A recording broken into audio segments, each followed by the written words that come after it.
Sir, आज मैं आपसे इंदिरा गांधी की मौत के बारे में विस्तार से जानना चाहता हूं, क्योंकि हम अक्सर सुनते हैं कि उनकी हत्या उनके ही सुरक्षा गार्डों ने की थी। लेकिन इसके पीछे का पूरा कारण, माहौल और उस समय की स्थिति क्या थी, ये पूरी तरह समझ नहीं आता।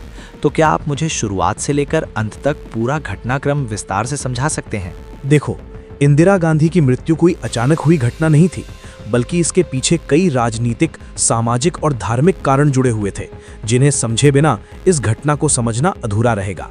इसलिए हमें सबसे पहले उस माहौल को समझना होगा जो 1980 के दशक की शुरुआत में भारत में बना हुआ था, खासकर पंजाब क्षेत्र में, जहां हालात धीरे धीरे तनावपूर्ण होते जा रहे थे। सर, आप कह रहे हैं कि पंजाब में तनाव था, तो आखिर ऐसा क्या हो रहा था वहाँ जिससे इतना बड़ा संकट पैदा हो गया? पंजाब में उस समय अलगाववादी गतिविधियां बढ़ रही थीं।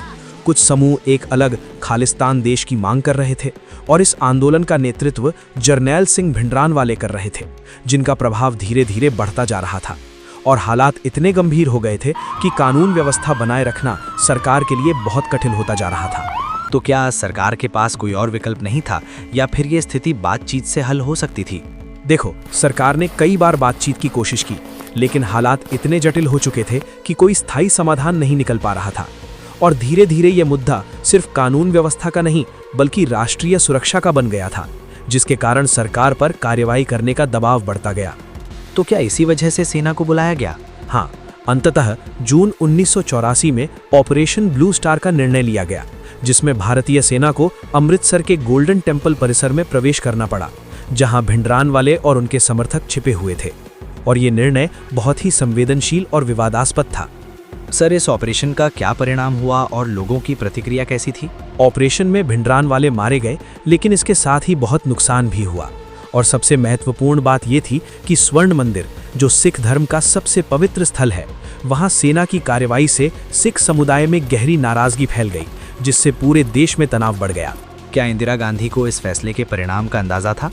उन्हें पूरी तरह पता था कि ये फैसला बहुत बड़ा जोखिम लेकर आएगा, लेकिन उनके सामने देश की सुरक्षा और एकता को बनाए रखने की जिम्मेदारी थी। इसलिए उन्होंने ये कदम उठाया, भले ही इसके गंभीर परिणाम हो सकते थे। तो क्या उन्हें अपनी जान का खतरा पहले से महसूस हो रहा था? हाँ, कई बार उन्हें चेतावनी दी गई थी कि उनकी सुरक्षा खतरे में है, खासकर ऑपरेशन ब्लू स्टार के बाद। लेकिन उन्होंने अपने सुरक्षा स्टाफ में से सिख गार्ड्स को हटाने से इनकार कर दिया, क्योंकि वे नहीं चाहती थीं कि इससे किसी समुदाय के प्रति गलत संदेश जाए। सर, अब आप मुझे 31 अक्टूबर 1984 की घटना विस्तार से बताइए। उस दिन क्या हुआ था? 31 अक्टूबर 1984 की सुबह जब इंदिरा गांधी अपने घर से बाहर निकल रही थीं, तब उनके दो सुरक्षा गार्ड सतवंत सिंह और बेअंत सिंह ने उन पर गोलियां चला दी। और ये हमला इतना अचानक था कि उन्हें तुरंत गंभीर चोटें आईं। क्या उन्हें तुरंत अस्पताल ले जाया गया था?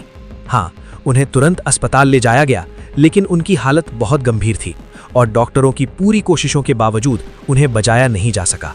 तो क्या ये पूरी तरह ऑपरेशन ब्लू स्टार का बदला था? मुख्य रूप से यही कारण माना जाता है, क्योंकि हमलावर ऑपरेशन से नाराज थे और इसे अपने धर्म के खिलाफ मानते थे। लेकिन ये भी समझना जरूरी है कि इस घटना के पीछे गुस्सा, राजनीति और धार्मिक भावनाओं का मिश्रण था। इस घटना के बाद देश में क्या हुआ? उनकी मृत्यु के बाद पूरे देश में शोक की लहर फैल गई, लेकिन इसके साथ ही कई जगहों पर हिंसा भी हुई, खासकर सिख समुदाय के खिलाफ, जो एक बहुत ही दुखद और काला अध्याय बन गया। इसका राजनीति पर क्या असर पड़ा? इस घटना के बाद उनके बेटे राजीव गांधी प्रधानमंत्री बने और देश की राजनीति में एक नया दौर शुरू हुआ। क्या इस घटना के बाद सुरक्षा व्यवस्था में बदलाव किया गया? हाँ, इसके बाद भारत में वीआईपी सुरक्षा व्यवस्था को पूरी तरह से बदल दिया गया और भी सख्त बना दिया गया, ताकि भविष्य में ऐसी घटनाओं को रोका जा सके। क्या ये घटना भारत के इतिहास में सबसे बड़ी घटनाओं में से एक मानी जाती है? बिल्कुल, ये सिर्फ एक हत्या नहीं थी, बल्कि एक ऐसा मोड़ था जिसने भारत की राजनीति, समाज और सुरक्षा व्यवस्था को हमेशा के लिए बदल दिया। तो सर, अगर हम पूरी घटना को देखें तो क्या ये कहा जा सकता है कि इंदिरा गांधी की मृत्यु एक ऐसी श्रृंखला का परिणाम थी जिसमें राजनीतिक फैसले, धार्मिक भावनाएं और सुरक्षा की चूक ऑल मिलकर एक बड़ी त्रासदी में बदल गए? हाँ, बिल्कुल यही सच्चाई है और यही कारण है कि इस घटना को समझते समय हमें किसी एक पहलू पर नहीं, बल्कि पूरे संदर्भ पर ध्यान देना चाहिए, क्योंकि इतिहास हमें सिर्फ घटनाएं नहीं बताता, बल्कि उनके पीछे की जटिलताओं को भी समझने का मौका देता है।